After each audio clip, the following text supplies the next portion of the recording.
Oh, YouTube, YouTube, YouTube, YouTube, YouTube, YouTube, YouTube, YouTube. You are in the tube.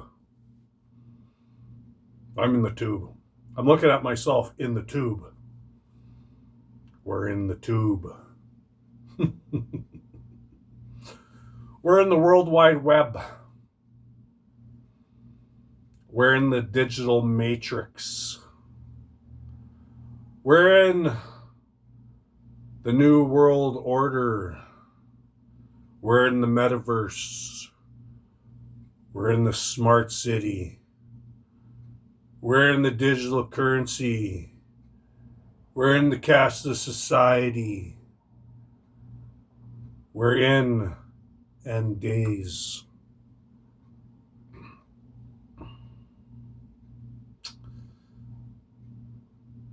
What's going to happen from one day to the next? What's going to happen tomorrow? What's going to happen the next day?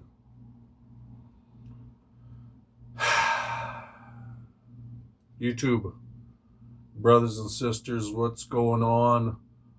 Johnny Boombad here, up in Canada, Alberta, and this video is about getting jacked and ripped no matter what. Survival mode, non-compliance, anti-vaxxer, anti-government, anti-political. And when I say anti,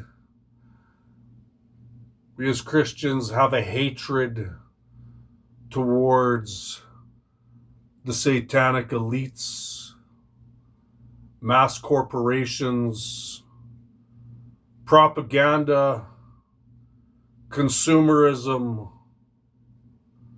materialism, arrogance, pride. And we're told to hate everything of the devil, to hate everything of Satan. So what do? It's all around us.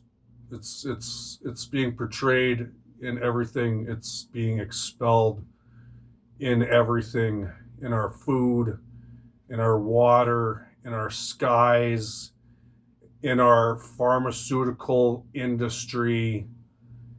We're in psychological warfare, biological warfare, chemical warfare. They're hitting us at every single angle. And that's why I call it survival mode. Survival meaning having an awareness of Satan's world, the world that we're in, the world that has been since day one, since Lucifer was cast out of the heavens onto this world and created his own Luciferian race that has gotten bigger and bigger and bigger, and is about a good percentage of the population that are running the show. And people that have their heads in the sand, they're distracted by entertainment. Idolatry, meaning worshiping of idols, filling their minds with useless nonsense, studying up on things like reincarnation, power of positivity, positive affirmations, self-love, self-enlightenment, Buddhism, rosary beads, praying to Mother Mary, praying to false religions, practicing the indoctrinations of corrupt false religions, and they're being led astray by the wolves in sheep's clothing, making these people think that, oh, I'm improving my life, I'm working on myself, I'm a good person.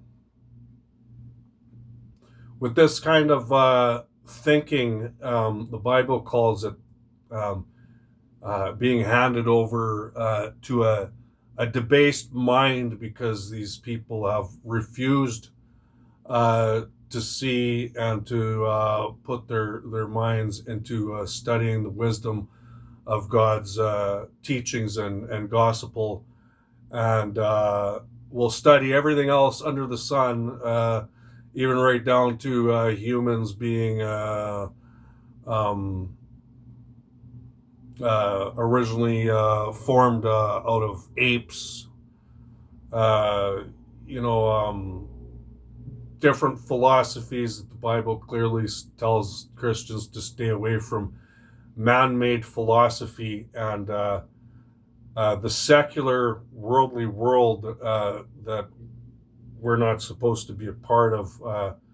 We're supposed to be living in spirit with our sights on the eternal kingdom, which is the world that is just around the corner, that is promised to those who believe. As on a daily basis, it's not only wisdom, but it's the works of God. It's a constant struggle for Christians, because the enemy's coming after us with a vengeance, wanting us to turn away from God. So come Judgment Day, we'll miss our mark and go to hell. Bible clearly states that some Christians will turn lukewarm to fit in to the secular world due to pressure and hatred towards them from non-believers. If you can't beat them, join them type mentality. There's going to be people that are keeping a watchful eye on Christians to see if they slip up. There's going to be people around you that act nice but have different motives in their mind, hateful and arrogant hearts towards you, and they would like nothing better to do than to see you fail. We could get into slander, false accusations, all over the place, and the worst thing is that as Christians, we're trying to keep roofs over our heads, and we're trying to stay fed just like everyone else. But when these people become a threat to our livelihood, and even a threat to our jobs, what do? We don't seek revenge. We don't lash out in anger. What do? We tell the boss, what if the boss is one of those people? What if the boss doesn't understand? What if the boss isn't Christian and is secular? What if you talk to a Christian friend and they're a lukewarm Christian, and my buddy used to call it DTA. Don't trust anybody. And we got to practice discernment, and we got to walk with the double-edged sword and wear the armor of Christ, so that we can be protected from all this stuff. And if you want to get into a serious book in the Bible that strongly touches on this and will help you to see that, yes, this is a daily occurrence happening all over around the world, and every single person, whether they realize it or not, is going through spiritual warfare and suffering spiritual attacks. But as Christians, we do not fear the flesh. We only fear God, as to not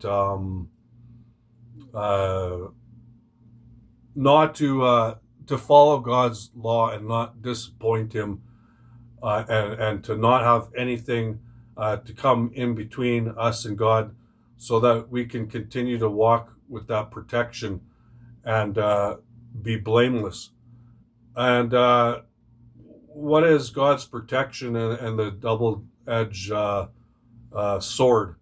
Is walking in love and having empathy, and being careful of what comes off our tongue, and listening more than we speak. So listening more than we speak, and then we can walk in and out of situations as a light of God, and be blameless. Nobody will be able to claim anything on you, because their words will get thrown back at them like arrows being shot back at them. They will bounce off our armor and hit them. And as we walk away in victory, being blameless, we can trust and have faith in the Lord that He will take care of them accordingly, into whatever way He needs to align the situation or their lives to correct them, or to lead them in a different direction, or even to have them suffer because of what they have tried to do to another person. So at the end of the day, it's not just simply living life. It's survival tactics. And thanks be to God that as things continue to get worse in the 7-year tribulation that we're approaching, it's going to be very short-lived. And it's when people talk about the future, and the robots and AI and the metaverse and all this stuff that's being planned for Agenda 2030. Right now the systems are all crashing, and we're going deep into it, and it's all moving very quickly. And people are saying, well, this is what it's going to be like in the year 2040, the year 2030. And they're talking about it like, ooh, all this technology, it's going to be really amazing.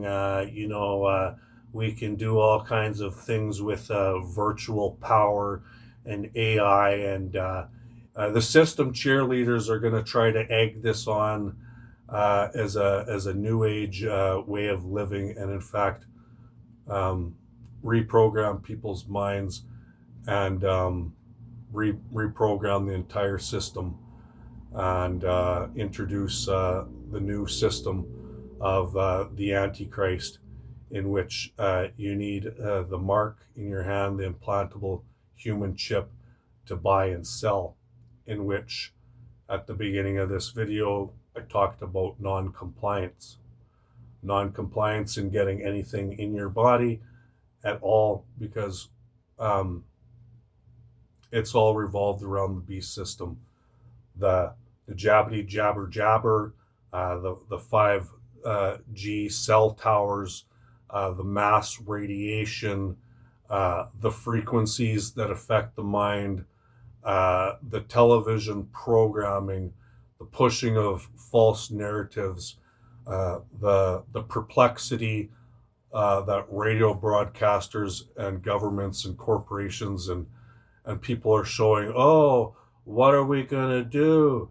This is failing, that's failing, this is crashing, that's crashing, hospitals don't have enough room, people are dying, there's diseases, there's viruses, we need more jabbity jabbers. The prison systems are failing, the school board is corrupt, all this stuff. Oh, what do we do? They don't care. They're lollygagging around it, they're tiptoeing around it, they're putting things on pause, they're acting like they care, but they don't care. They're just tiptoeing around everything, trying to give us false hope, people false hope to make them think that they're trying so hard to come up with solution. The solution is the kill switch is going to get flipped, another lockdown, and millions of people are going to die in their homes, and it's not going to be about, oh, there's not enough nurses, there's not enough hospitals, we're overwhelmed. No, the military's coming in and the body bags are going to be brought out, and they need the population to be down to a certain amount. People are going to be displaced, people are going to be packed in cities. There's going to be countries that are just literally abolished with war and God's wrath, and 24-hour surveillance, human credit score monitoring, and this is the safe place to be. We've got to trust the government, right? No, people are going to. They're going to fall right into it. Oh, Becky, look at my chippity doodah. It glows in the dark. We're all going down to the mall to get our chippity chippers through our cell phone company. Yeah, it only takes a couple minutes. Doesn't hurt at all. I can show videos on mine. All I got to do is scan my hand. I no longer have to carry a wallet. Ooh, how freaking convenient. Yeah. Pineal gland is going to be gone, disintegrated, loss of God's consciousness. And once that's gone, I am talking no boundaries. People will not be able to compose themselves at work, lashing out. All those evil thoughts and things that are in their mind are going to be out there exposed. And everybody's going to be doing it because 90% of the people got the jabber. Hello. And it's just going to be accepted as this new normal until it gets to the point where people are killing each other. And that's going to be order out of chaos, lockdown, the lockdown that was promised, and then the kill switch. Because they will have the ability to kill. Yes, sir. And what does that mean for the people like me that don't comply and never complied? Well, we walk in faith. God tells us to endure. We are willing to die for Christ. And God's not coming to bring peace. He's coming to bring a division, separating his people from Satan's children, his sheep, his pasture from the goats. And there will be a divide. These people are going to be under 24-hour surveillance, microchipped, loss of pineal gland, bodies deteriorating. Literally, what the Vatican calls purgatory, purgatory, not even in the Bible, Vatican made it up. Hell on earth. Vatican knows about all this. They know about Agenda 2030. Catholics, get out of that freaking hell, man. Get out of the Catholicism. You're not even connecting with God when you're practicing Catholicism. You're connecting with Satan. I could say the same thing about the Muslims. You're not connecting with God. You're connecting with Satan. Ever. You're not ever connecting with God because you worship something other than God. And God's simply not there. You're being led along by Satan, making everything thinks okay. Everything's okay. Everyone's fine. It's called the false light of Lucifer. And when that false light goes dim, pineal gland goes. Black horse, you can look into the 4 horsemen, Bible scripture, horse of death, and order and chaos,